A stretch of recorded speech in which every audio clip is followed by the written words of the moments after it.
My why Florida. My why Florida. My why Florida is...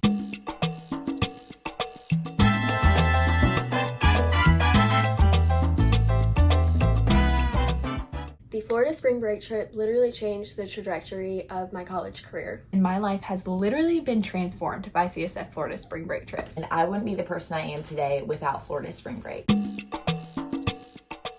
Probably the baptism night, but it's a tie with there was meningitis in the water when we got to Panama City. Really hard for me to choose, but if I had to, I would pick the night where we thought that we were going to die in our dorm because there was carbon monoxide poisoning. We called a couple people on staff. We called Jim Braden, I think, and Hazel Burris, if that's her name, and they both told us to go back to sleep and that it wasn't a big deal. But we got to bond a lot about what we thought was our last couple hours on Earth. Freshman year, my best friend, a girl in my shift group, we actually were parasailing over the ocean, just talking about the impending doom of her relationship that was to be resolved later that evening on the beach.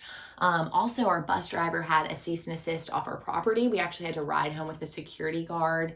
I watched a guy eat 40 Slim Jims. I watched people brawl. That was the first time I've actually watched live wrestling, was my freshman year. And I watched grown men on this staff take down prepubescent freshman boys. We had a new student pastor who decided to come and join us on the Florida spring break trip, Zach Moats, and it was really exciting. Split up into our family groups for the week, and I was lucky enough to have him as my staff member, and we all just went around the circle sharing lies and gaslighting him to really welcome him into the CSF environment. University of Tennessee was staying at the same retreat center, kind of wanted to initiate their new student pastor in a little bit of a different way. They decided to try and drown him in the pool.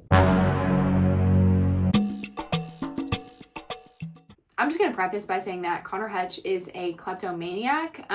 It's kind of a more humble community outside of the main 30A area. We do a day of shopping and, you can go to Seaside, Rosemary. Where we're staying is not quite 30A. It's more similar vibes to PCB. For me, really, it's just like a challenge of humility. This is a time to be selfless. Driving a 15-passenger van through Rosemary is humbling, but it's something we're called to do to look more like Jesus. You will get stares. Expect the unexpected. Maybe it's getting stranded on a bus in the middle of Georgia for 30 hours because the part is in Louisville, or maybe it's finding your bed on the basketball court because the senior boys tried to prank you or put watermelon in your bed. Maybe expect the unexpected means your roommate who you've never met passing gas every single night, or maybe expect the unexpected is when you wake up every morning to a song being blared on someone's phone for 30 minutes straight.